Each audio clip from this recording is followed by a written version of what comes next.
Bonjour, bonsoir à tous, c'est Yota et j'espère que tout va bien chez vous. Et oui, une petite intro plutôt calme aujourd'hui puisqu'en effet, ça y est, nous attaquons enfin notre 6e vlog sur l'Europe de l'Est.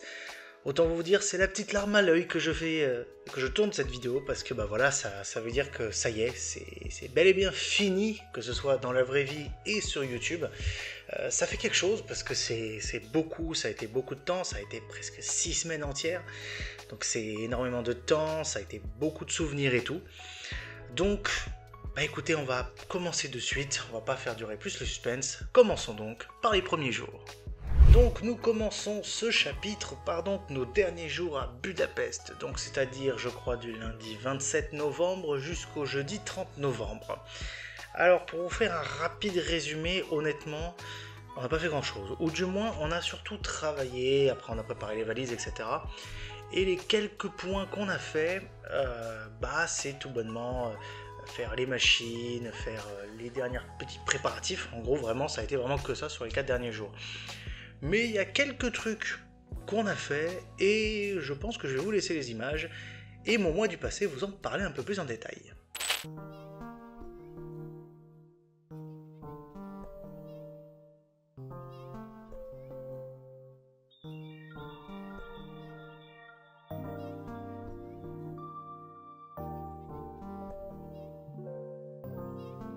Il est aux alentours de 11h, 11h30, on vient de sortir du Malal Café, qui est un autre café workspace de Budapest, qui est vraiment pas très loin du Parlement.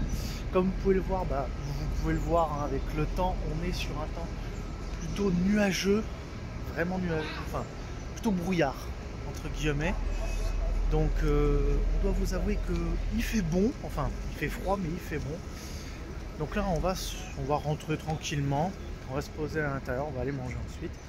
Mais c'est vrai que ouais, vous voyez, on a eu depuis ce matin, on avait vu quelques groupes passer devant le Parlement, mais c'est assez vide. Alors au fur et à mesure où on se dit ça, on se dit que l'été ça doit être blindé, et je pense que c'est le cas. Mais ouais, l'hiver c'est assez vide. C'est assez morose quand c'est vraiment comme ça, ce temps un petit peu, parce qu'il a plu un petit peu toute la matinée. Donc ça fait un temps très vraiment maussade, tout est gris déjà autour, c'est blanc et gris entre guillemets, donc faut pas être dépressif ici, voilà. Donc écoutez, on se rentre, on reprend le métro et on rentre à la maison.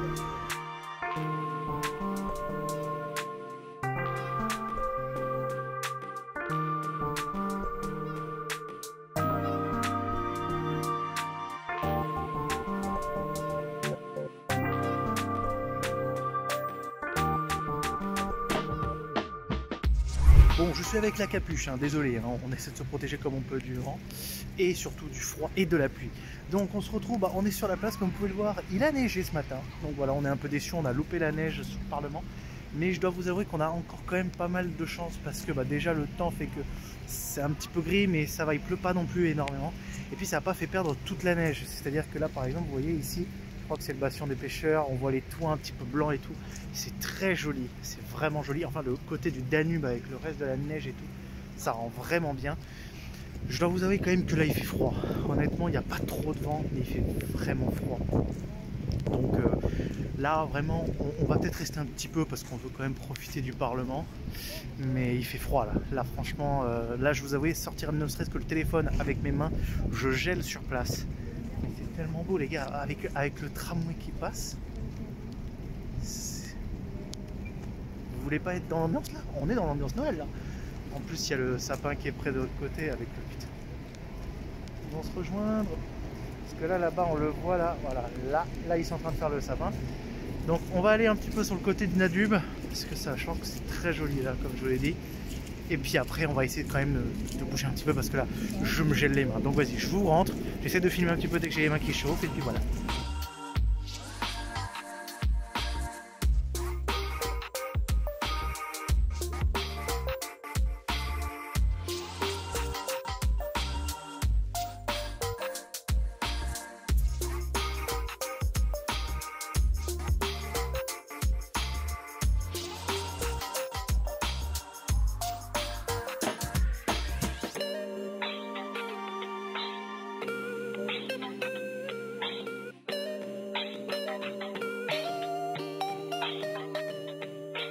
Et donc après ces 4 derniers jours, et donc enfin la présence de la neige et du froid depuis le début de notre aventure, nous attaquons donc notre dernier périple avec nos valises, vraiment le dernier avant le voyage retour, à savoir destination Bratislava. Alors pour y aller, ça a été très simple puisqu'en effet on est parti de souvenirs assez tôt pour donc la gare de Budapest, là où en fait on nous avait déjà déposé en bus quand on venait de Prague, je crois de souvenir, et on a repris un Flixbus direction donc Bratislava à je crois même pas 2 heures, 2 heures et demie de route. Vraiment sur ça, Bratislava, j'en parlerai un peu plus tard, c'est vraiment pas très loin des 3 plus grosses capitales qu'il y a autour d'elle. Et donc on est parti. Et déjà à ce moment-là, je suis obligé de vous laisser avec les images parce que ça a été impensable.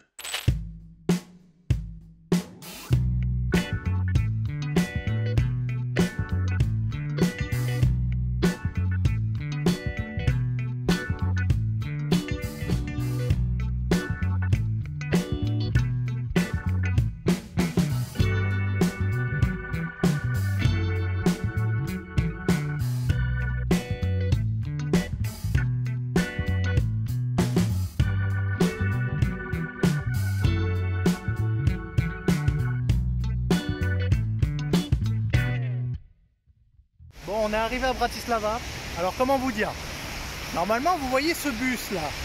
Et ben c'était le nôtre. Voilà. En fait, il est tombé en panne. Donc on est vraiment à côté. À la gare, c'était vraiment derrière là, nous. Donc il est tombé en panne. Il n'y a plus eu de moteur, mais vraiment à la fin de la fin. Donc il nous a laissé sortir. On a pu aller traverser un petit peu la route, mais voilà. Donc c'est la dernière fois que vous voyez le bus, hein, parce qu'il est tombé en panne totale. Donc écoutez, de toute façon, au moins on est à côté, on est déjà en Slovaquie, donc c'est cool au moins. On a eu beaucoup de chance quand même. Donc voilà, donc on va aller au centre commercial à côté, qui était prévu déjà de base. On va manger parce que là, il nous a fait attendre, je pense, 15-20 minutes. Donc on va traverser et on y va.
Samedi 2 décembre. Enfin, on y arrive.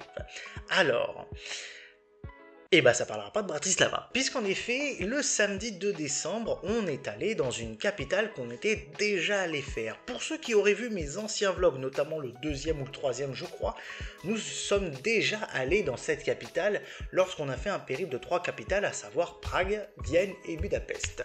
Vous vous doutez bien que je ne parle pas de Budapest, on y est quand même resté 5 semaines, c'est pas pour y revenir. Et Prague, autant vous dire qu'on risque fort d'y retourner, mais on n'a pas tout de suite envie d'y aller.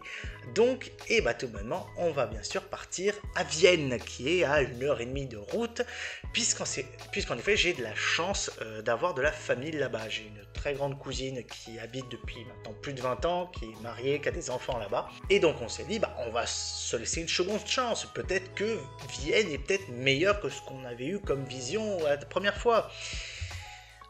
Autant vous dire, on partait de loin quand même, mais au moins peut-être que... Et donc on est allé à Vienne toute la journée du samedi en prenant donc un Flixbus très tôt le matin et très tard le soir pour profiter au maximum de Vienne. Et vous allez voir, les images parlent d'elles-mêmes. On a eu un temps fabuleusement catastrophique. Il n'a pas arrêté de neiger, vous le verrez, mais ça rendait les images magnifiques, en particulier vers la fin où on est donc allé au marché de Noël du château de Schönbrunn. Mais là encore, je vous laisse avec toutes les images que nous avons fait là-bas. Coucou les loulous. Bon, ça y est, on est samedi 2 décembre. On se retrouve, donc là on est sorti de notre hôtel appart. On n'est pas très loin de là où on va prendre donc le bus pour la capitale autrichienne, Vienne. Là je vais pas vous cacher, on passe dans un endroit. On est sous le pont en fait, qui a vraiment traversé le Danube. Et donc on part direction le bus.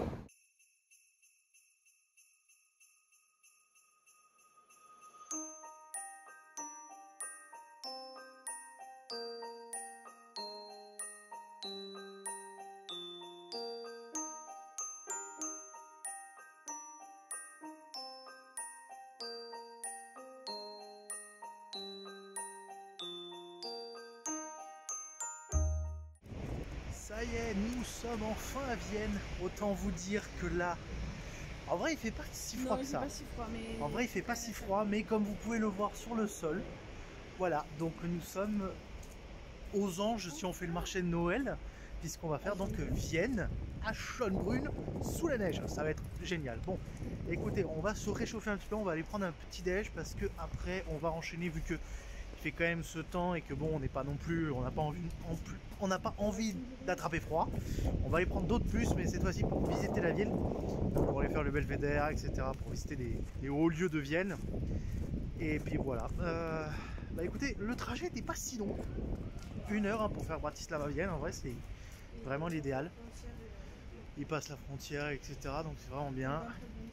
Ouais, ils font quand même un contrôle d'identité maintenant. Donc voilà, il faut toujours avoir son passeport ou sa carte d'identité, bien évidemment. Et donc voilà, bah écoutez, sur ce, on va déjeuner parce qu'on a faim.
après quelques péripéties où le conducteur a failli nous tuer plusieurs fois, hein, et j'ai l'impression que c'est récurrent chez eux, on est enfin arrivé à notre dernière destination de Vienne, qui, pour ceux qui ne le savent pas, est un endroit qui possède un peu son château de Versailles, c'est-à-dire le château de Schönbrunn, qui est un château qui est le château, alors si je dis pas de bêtises, qui était le château où était Sissi l'impératrice, et qui est vraiment très joli. Et avec la neige, comme vous pouvez le voir, c'est pas dégueulasse la vue.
Ouais, je pense que vous voyez qu'il neige.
Eh bah écoutez, Vienne, ça a un peu apaisé mes avis sur cette ville, même si ça ne change pas de la vision que j'ai de cette capitale. C'est-à-dire que par rapport à Budapest, à Prague, à Bratislava, même à Cracovie, je trouve que Vienne a beaucoup perdu de son charme. C'est pour moi, c'est ce que je comparais, je crois, la première fois, je disais que Vienne, c'est la Paris bis. Et je réitère mes propos, Vienne est pour moi une copie conforme de Paris, avec ses points positifs et ses points négatifs. Quand je parle de points positifs, points négatifs, je parle bien sûr déjà de toute l'histoire de l'Autriche, autant vous dire l'histoire austro-hongroise, etc., toute l'histoire avec Sissi l'impératrice, etc., ils ont de quoi faire, ils ont des bâtiments somptueux, le château de Schönbrunn est magnifique. Mais concrètement, après, les points négatifs, c'est sale, c'est malfamé, on va pas le cacher, concrètement, je suis une femme ou je suis juste un homme tout seul, je ne reste pas dans les rues la nuit. Du moins dans certains endroits, mais j'y reste pas. Et puis, ouais, c'est les mêmes prix qu'en France, c'est cher, c'est... Ouais, voilà, il y a tous les problèmes qu'a aujourd'hui la ville de Paris. Et donc, ouais, je trouve que Vienne, c'est Paris, quoi. C'est malheureusement vrai. Et pourtant, j'aurais aimé que ce soit l'inverse. Parce que quand tu vois là les images du château de Schönbrunn sous la neige et tout, c'est magnifique. Mais ça n'enlève rien au fait que, ouais, c'est une ville qui est vraiment bruyante, je trouve. Il y a Budapest aussi bruyant quand ça veut, mais c'est très bruyant. Il y a beaucoup de monde au mètre carré. Tu te sens pas en sécurité. Bref, il y avait plein de points. Encore aujourd'hui, j'ai encore ces points qui sont pour cette ville. Ça en a gagné quelques-uns parce que voilà, j'ai eu la chance d'en parler avec certains, de pouvoir voir ma famille, donc d'avoir des avis un peu plus tranchés de leur côté. Mais bon, ça reste quand même une expérience. Voilà, une belle expérience, mais sans plus. Donc après ça, nous sommes rentrés et nous partons donc pour la journée du lendemain. Dimanche 3 décembre, c'est donc la fameuse journée à Bratislava. Et autant vous dire, une journée ça suffit, hein, parce que, pour rappel, Bratislava est vraiment une toute petite capitale. Je vais peut-être dire une connerie, je crois que c'est la plus petite, mais je crois que des villes comme Tallinn en Estonie s'y approchent aussi. Donc je vous mets vraiment, si c'est vrai, je vous le mettrai quelque part, je ne sais où sur l'écran, mais c'est une très petite capitale de toute façon. Donc en vrai, en une journée, vous avez fait le tour. En une journée, j'exagère peut-être, mais si par exemple vous voulez faire, alors je crois qu'il y a le restaurant, le fameux restaurant OVNI là, qu'il y a sur le pont, vous avez la visite du château de Bratislava bien évidemment, mais si vous voulez juste faire un tour de la ville comme ça, vous avez totalement la possibilité de le faire en une journée. Et autant vous dire que la plupart des touristes le font, puisqu'en effet, pour rappel, Bratislava est pour moi, on va dire, est à équidistance de toutes les grosses capitales qu'il y a autour. C'est-à-dire que vous êtes à 2h, 2h30 de Prague, vous êtes à 1h30, 2h de Vienne, et vous êtes à 2h, 2h30 de Budapest. Et je crois qu'après vous n'êtes pas très loin d'autres capitales, un peu plus que les autres, mais si vous venez de ces trois capitales et que vous avez fait un séjour, vous pouvez clairement faire juste un aller-retour sur la journée. Vous faites 2 heures de bus le matin et vous arrivez à Bratislava, vous faites la visite et vous pouvez rentrer sans problème. C'est pour ça d'ailleurs que si vous venez en Europe de l'Est et que vous voulez visiter autour, moi je vous conseille réellement Bratislava parce que vous êtes vraiment à 2 heures de tout, vous êtes tranquille. Les appartes, je crois, coûtent un petit peu moins cher que sur les 3 autres capitales et concrètement vous serez tranquille parce que le soir et le matin avant l'arrivée de tous les bus, vous êtes au calme, il n'y a personne. Honnêtement, le soir, t'es qu'avec les habitants. Nous, quand on faisait les marchés de Noël le midi ou qu'on mangeait le soir, il y avait quand même beaucoup de différences, c'est-à-dire que le midi, t'avais tous les touristes qui venaient manger au marché de Noël ou des trucs comme ça. Le soir, t'es qu'avec les habitants, les enfants et tout, et ça te met direct dans un autre mood, c'est ça que je trouve bien. Enfin bref, donc, on a passé toute la journée à visiter la ville, et, écoutez, image, non ?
Eh bah écoutez, j'ai le même ressenti que dans ma première vidéo avec la ville de Cracovie, c'est-à-dire que je m'y suis senti très bien dans cette capitale. Elle est toute mignonne, tu te sens en sécurité, les habitants sont, je trouve, accueillants. Bon, il reste quand même assez froid, c'est des anciens URSS quand même, ces pays-là. Ils sont pas très trucs, mais ils restent chaleureux, je trouve. Ils ont toujours le sourire, même s'ils disent pas bonjour, ils ont au moins le sourire, ces gens-là. Et puis ouais, je sais pas, je me sentais bien. Bon, après, c'est peut-être aussi parce que c'était nos derniers jours, donc on essaie d'en profiter au max. Donc peut-être que le mood était vraiment dans le sens de profiter à fond. Mais honnêtement, ça a très bien marché, je m'y suis senti très bien et je vous conseille réellement cette capitale parce qu'elle nous a vraiment fait de l'œil. Et donc, on arrive sur le dernier jour de ce vlog, à savoir donc le lundi 4 décembre, qui n'est autre, et bah écoutez, que la dernière journée, on va dire, de notre périple, puisqu'en effet, cette journée-là servait exclusivement presque au retour, ou du moins au retour, à une partie du retour, puisqu'en effet, la journée du lundi, et bah ça a été tout bonnement dernière petite visite ou dernier petit préparatif à Bratislava pour ranger nos affaires. Ensuite, revenir à la gare de Bratislava pour prendre le train ou le bus. Je crois qu'on a pris un bus, oui, on a pris un Flixbus. Direction l'aéroport de Budapest, puisqu'en effet, nous avons dormi ensuite sur place. Pour préparer nos derniers petits préparatifs, voir si on n'avait rien oublié au cas où, des trucs comme ça, mais bon, on est quand même précautionneux, donc on savait qu'on avait rien oublié, mais au cas où, car le lendemain, donc le matin, très tôt, je crois, on partait donc à pied direction l'aéroport de Budapest, prendre le premier avion pour Toulouse en France, avec un retour vers le début de l'après-midi, prendre un petit Starbucks et venir nous récupérer pour enfin rentrer chez nous. Et terminer enfin une fois pour toutes tous ces vlogs en Europe de l'Est.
Bon, pour faire un petit peu le point là, voilà, donc on a laissé notre chauffeur de bus suicidaire partir, voilà, donc il nous a laissé donc à l'aéroport, hein, qui est juste ici, et notre hôtel est juste là, voilà, donc on est vraiment à côté, hein, oui, en effet, pour ceux qui ne savent pas, on part à 6h30 du matin, donc un rendez-vous à 4h30, donc voilà, on décore à 6h20, donc il faut qu'on soit plus près, donc on est tranquille, on part à l'hôtel maintenant, et on va poser enfin nos jambes.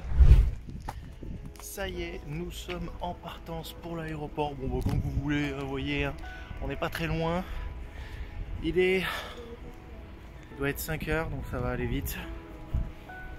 On va foncer faire le check et ensuite direction notre petit avion.